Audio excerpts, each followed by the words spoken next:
What?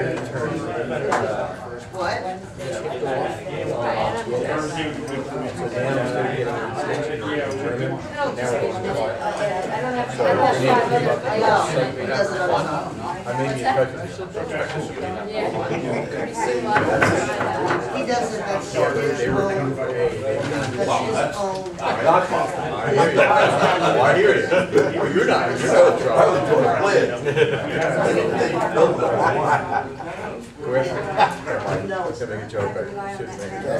But anyway, so who did the plans? Borough. Yeah. You're not. He couldn't find it. I know. It's very cool. I don't think we can find much of anything. All right, we're good. A little bit of a technical issue, but I'd like to urge the council members to please speak up, as we're going to be relying heavily on the tape to do what we need to do. We'll start with you, Mr. Guariello. What do you have for us? The only, I'll try to speak louder. The only thing I have to report is that we will be taking bids on Friday for the 2013 DOT projects at 11:50. How many projects do we normally do at a time? 2 or 3. 2 or 3? That's what I thought. There's 2 this year. And which 2 did we decide on? We're doing Oak Street on the south side of town, between Myrtle and Rankin. Oh, good. And we're doing drainage on the 400 block 30. Okay. So I was over by Oak yesterday, and I noticed it needed to be done.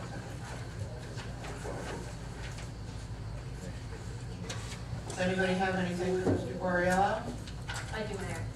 Don, follow up from last time, that street over by the point and North Avenue. Yes. I noticed that more was done to it, but it's still very obvious of where the patch was. I mean, is that a done deal now where it is, or is there something else we should anticipate going on with that mini project?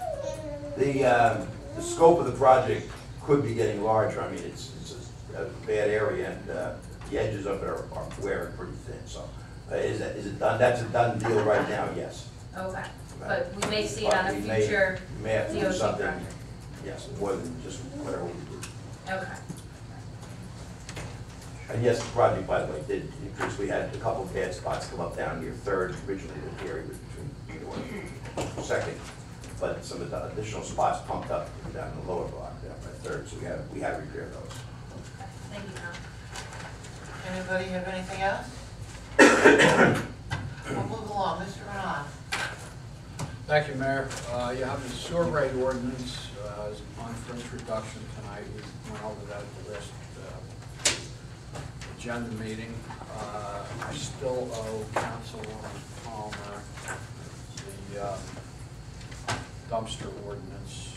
That's just been thornier than I was hoping that it would be. I'm just not satisfied with what I'm working with, so trying to make it good ordinance. It's taken me a little while. That's pretty much it. We did a couple of contracts, one of them on the planner for the color submission, one that had to do with the building redevelopment area. I think that's pretty much it. Anybody have anything for Mr. Renan? That's very important. Mr. Ariana, no report tonight? Actually, I do have one quick information. Shall I advise the agencies that submitted construction management proposals that we are not awarding them? Yeah. I think that's a safe thing to say, yes. Anything else? You want to say anything about the website or anything? I just want, I'm going to do that for her. I want to mention that the website is up and running, and that just so everyone here knows, our agendas and resolutions are up on the site, so anyone in the public can access it ahead of time, and Ms. Ariane is to be commended for a big project and a great job, so here you go. Great, thank you. It looks good, I'm on it often. Thank you. Oh, it was good. And the mobile app also. I don't do those yet. I I don't do like my that. phone It smarter looks than very me. good. Looks very good. Good. Okay, do we have any other unfinished business for this evening? Okay, new business. I have one thing. I am putting together a small informal committee to talk about some procedural issues that we do have. And I've asked Ms. Ariama, Council President Palmer, and I'm going to be asking Councilman Martin, and then myself. We're available during the day, and it's a couple meetings, and you know, we're going to be getting some assistance from Mr. Renaud. So because we have some areas that we need to just tighten up, so we have a great direction to move in. So that's new business for me. Mayor, you're gonna have to make a choice then on, if you're gonna have 4 people on the committee, keep in mind that makes it a, you know, that makes. Yeah, but there's 3 council people on it, doesn't it? But you make 4, so if you're gonna be on. No, there's Ms. Ariama, Yeah, the administrator, okay, Mr. Morton. okay. Oh, that's it? Oh, so we Yeah, only have myself. 3 members of the 3 governing members body? of the council, yeah. And the How many members administrator. of council? Did I miscount? 2 council 2 people, council people. Okay. myself, And you, okay, that you and, can do. yeah, and the fourth person is Ms. Ariama, who will take notes and help us out. Okay. Mayor, may I ask what procedural area, just in general? We're not I know. sure, we're not exactly sure yet, so things that Okay. just show up on the agenda that nobody knows about, how to go about, some other things. Mr. Renaud had some suggestions. Okay, because I know laws and license took a look at Yeah, I a know. couple but things, we're- but I didn't know if it was revisiting those or. It may be, it's just not, you know, at this point, nothing, extremely major. So, Okay. and then we'll bring it back to the council and see what anybody has to say. Just let me take a look here, make sure I don't have anything extra hanging out. Doesn't seem like that there. All right. Now we'll move on to comments or matters for discussion from the members of council.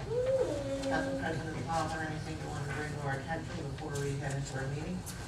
Thank you, Mayor. All I have is that we received a memo from Recreation Township of Cranford for their Memorial Day Parade on May 26th, I believe it is. And I just wanted to ask all the members here this evening if anyone plans on attending. And Tina, what is the procedure to respond to this application? I generally respond if you direct me to do so. Okay, can you respond before I leave all of us? Yes, I'm done. Would that be everyone then? Yes, thank you. Okay. May 9th is the response date, so thank you, I thank you for responding for us. That's all, Mayor. And so you have Councilman Martin. Nothing, Mayor. Okay. Councilman Massey. I have nothing, Mayor. Councilman Newstead. Nothing, Mayor. Councilman Petrozelli. Nothing to discuss. Okay, Councilwoman to discuss. 4 in a row, you know, I have to stop here.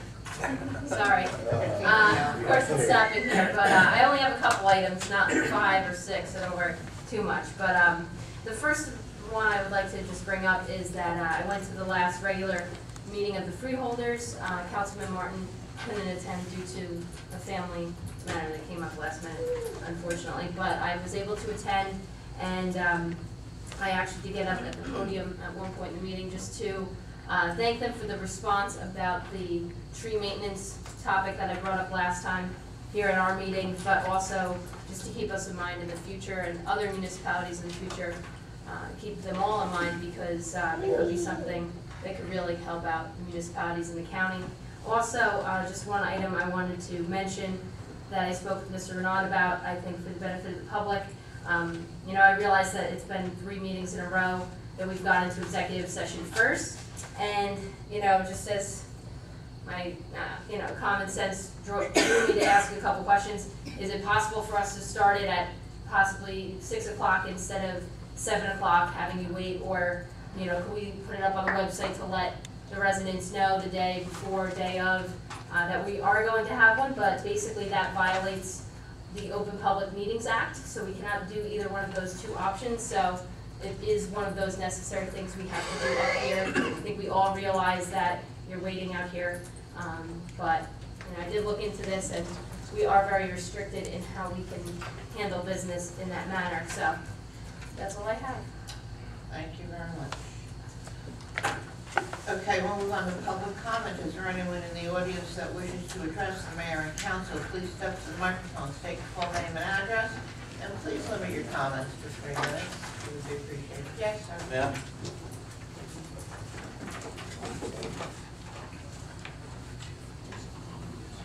My name is George Stafford.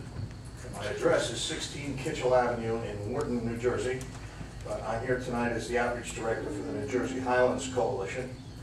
And I have been going around to communities in New Jersey that receive water from the Highlands. The DEP and the U.S. Geological Survey indicate that you get anywhere from 25 to 50% of your water from Highland sources, primarily the rare basin for your community. And we are asking communities and counties and regional environmental commissions to consider a resolution of support for the 2004 Highlands Water Protection and Planning Act. The Highlands Act master plan is up for review, and the procedures for this time around are different than they were for the original master plan, in that the public is not going to be invited to the meetings. They'll only hear, it's a small committee this time instead of a large committee, and they'll only hear when the committee reports to the full council for passage on various parts of the Highlands Act master plan. And what that is our group is concerned that there will be changes to stormwater runoff, nitrate dilution standards, which is a scientific way of saying how much human waste we're going to put into groundwater, which sounds kind of disgusting. Actually, what it is, it's an expense. The more an area puts that sort of thing into the groundwater, the more it costs to take it out when you go to drink it. We have very inexpensive water in New Jersey. Only 3 states have cheaper water than we do because we have green infrastructure. And that green infrastructure is kind of under threat by people who want to make development within the Highlands easier and more general. The cry is that the Highlands Act has damaged the economy of the Highlands area. Now, I used to be a tax commissioner in Morris County, as well as a town councilman in a town about this size. And I did a study with the abstract arraytables from the 88 towns in the 7 counties, and there really hasn't been any dramatic impact in the Highlands in the 10 years since the act was passed. As a matter of fact, in the years following the Highlands passage in 2004, real estate prices in the Highlands went up drastically, just like they did everywhere else, because we had real estate boom. They leveled off around 2008, fell, and now, thank goodness, they're starting to come back a little bit. But it's just exactly the way it is for all the towns in New Jersey. At any rate, I won't take any more of your time, and I know you said only 3 minutes. I have copies of the resolution here. I have copies of our study on the economic impact. I have a resolution that one of the towns in the Highlands has put out asking the legislature to tax communities like yours that receive water from the Highlands in order to offset the damage done by the Highlands Act. I think we've demonstrated that there is no damage. Obviously, there's no reason for such a tax. And of course, we all know that nobody's going to pass a tax like that. But that gives you an idea what the attitude is there. It's us and them. This is a system that encompasses us all. Many of the people in the Highlands work down here. It's a closed economic system. So there's more than I could say, but you're strapped for time, and I know some people want to say some stuff. I have 8 copies of our resolution here, and a few other, and I'll leave these with you. My contact information is here on the resolution itself. If you have any questions that I couldn't answer now, please contact me. My email and my cell phone number are here. So I appreciate your time, and unless you have a question, I'll get out of your hair. Yeah, I'm surprised. Yeah, that you I'd be have- surprised. I've been a member of the Sierra Club since 1978. I know quite a bit about New Jersey Highlands. You know infinitely more. But there's been a number of appointments that, in my opinion, have been disappointing. Are we still in that situation? As far as the Highlands Council is concerned, well, we just had the executive director retire, Right. who had replaced another executive director about 16 months ago. Emily Swan? Right. Eileen Swan was, that was kind of a political contention. Yes, let me show you how much the board has changed. The original board, 15 members, had 9 men and 6 women. Presently, it's 14 men and 1 woman on the board.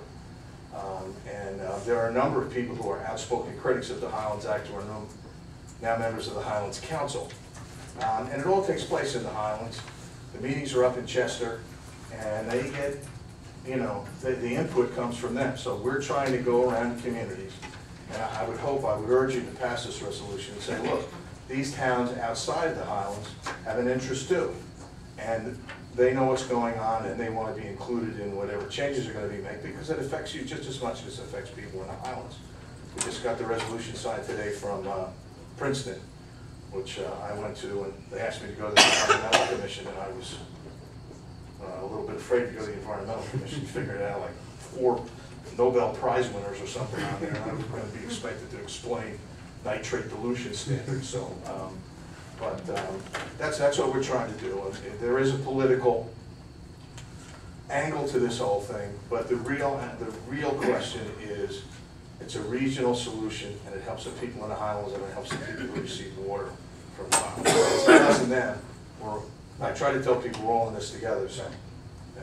Well, for what it's worth, I strongly support your resolution. I will work with you to urge my fellow Thank you very much. It's our college, you guys, so we'll see to it that your information is distributed. Okay. Yeah. Like I say, if you have any further questions, something comes up, you want me to come back, I'd be more than happy to do that. All right? I would leave this with the administrator. Thank you so much. Thanks for your time. Thank you. And if you have a door you want to prop open, if not, I'll take this with me. Thanks a lot, sir. Thank you. Yes, Mrs. Leonard. Ann Leonard, 536 Myrtle Avenue, Borough. We had a discussion at the last council meeting about baiting the brook for the rats. What was the decision? You're going to do it every year, or every 2 years, or what? Well, that got brought over to the buildings and grounds, and we still have to have a meeting on that. I haven't had that, chance to set it up yet. So at the next meeting, we'll have an answer for you. Because I'll tell you, when I had trouble with the rats before, and there was holes on my property and whatnot, and I called the Board of Health, and they told me the holes in my property are my responsibility for baiting them. Okay? It's your rats, why should I have to bait them? Okay? I mean, that's what I'm telling you. So every once in a while I throw out my packets, and they're disappearing, so there's still gotta be rats in the brook.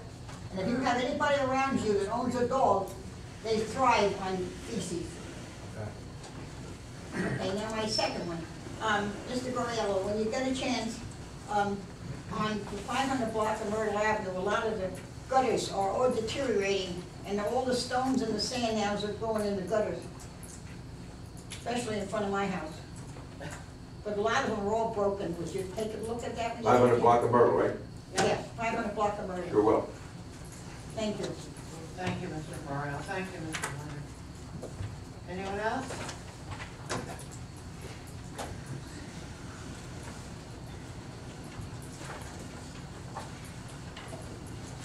Good evening, Mayor and Council. Bruce Patterson, 325.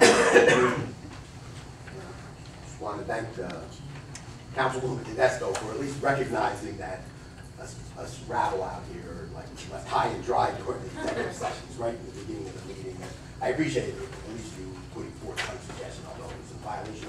Oh, but I guess the question, could somebody just explain why you're having these executive sessions right in the beginning of the meeting? Is that a possibility to explain? I know one of them was when the rec committee, you guys started asking questions and Bob said, ooh, you know, let's all get Well, together. sometimes it might be because there are things that need to be discussed before the meeting, so that we proceed as we should, very simply put, or it might be something that is not gonna be discussed at all publicly at this point in time. So it's to update the council so that they know what they're dealing with when it comes time to vote.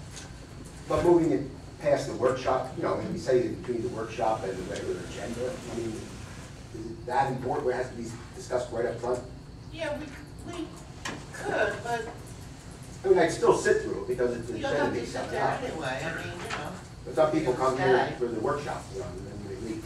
Well, could we at least move it to, I mean, if it wasn't anything in the executive session that we weren't going to vote on, you know, talk about it the rest of the meeting, maybe we can have those at the end. Well, it depends what it's gonna, it depends what the topics of conversation are. Yeah, well, I mean, we've had them at the end of the meeting, we've Yeah. had them in the beginning of the Yeah, meeting. yeah. These happen to be At various items that times. were a matter of either they're gonna be on or they're not gonna be on, or they're gonna be discussed, or they aren't gonna be discussed, or they're on the agenda for that evening. We don't do them just the way everybody, No. it's just the way it worked out. But who's the one that actually determines the executive session starts at, you know, in the beginning or the middle or the end? It's kind of a little bit of a consensus between usually between myself and Mr. Renaud, whether the topics are appropriate to be discussed in workshop, or should they be discussed in exec session? Or, you know, it might be something that, you know, we can discuss it before the regular meeting. It's just worked out that way the past couple times. All right, it's just, you know, I'm just curious about the process. Yeah, I'm in there's no for big, the there's long no haul. big secret, there's no big process, it's just kind of the way things shake out. All right, I'm glad the mayor says not to annoy the people. You know, I don't want to. Which I believe, by the way.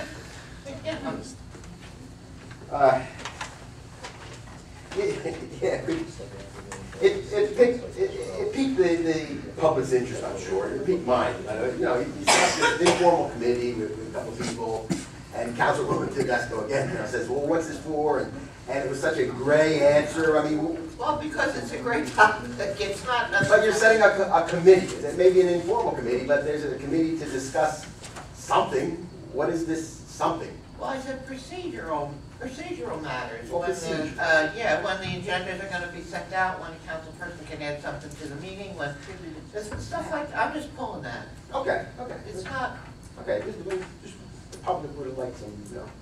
you know, Are we considering reducing the time, Mayor, that Bruce can speak? yeah, you know, stuff. So you can swing over to Even the the county. thrillers If I get can speak more at the five. county, I'll speak less. It's nothing that, it's nothing earth shaking. You're sticking to procedure. 3 minutes. Yeah, Right past it, right?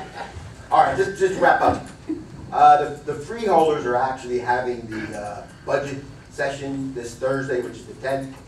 It starts at 6 o'clock if anybody is going to go. As usual, taxes are going up down the county, but you know, it is time where the public can come speak, and also the representatives of the local Garwood residents can also come and speak. I would like to see a lot of people there, at least to speak up and say, Where will this one be? this is the final, this is the vote. Oh, it's gonna be in Elizabeth. Yeah, Chambers, 6th floor, administration building, where everybody normally meets. Bruce, just to answer your question, in the rotation, that is my meeting, but I can't attend because I have prior engagement. So I will be reaching out to my fellow council members to see if someone can take my place. All right. I have a quick question with that. About how long does that meeting usually last? Because I know I have another meeting that night. Well, the regular freeholder meeting starts at 7. Right, so it's obviously just the 6 to o'clock. 7? Yeah, 6 to 7, you know, they may wrap up at like 6:45, but, you know, Okay. it depends how many people will speak and how long they will be allowed to speak. Will it be longer, Bruce, because they have to carry you out? I was gonna say- Yeah, they could shut me down after a minute, and then I'll miss the rest of the meeting. Okay, thank you. Any other, oh, yes. Angelo Alamonte, 321 Hemlock Avenue. I'm here tonight to make a comment about the wonderful work our street department did this past winter, and any related assistance from the police and fire department. We have something to look up to. If we look around in our surrounding communities, after this severe winter we had, you would understand and know that our street department did a great job. Thank you, and that's all. Thank you. Thank you, Mr. Alamonte. I will pass it on. Yeah, please do. Yeah, I agree. Anyone else? There being no other comments, we will close the public comment portion of the meeting and adjourn. We have a motion to adjourn the workshop session. I'll make that motion, Mayor. Second. May I have a second? Thank you. Does anybody need a 5-minute break? No?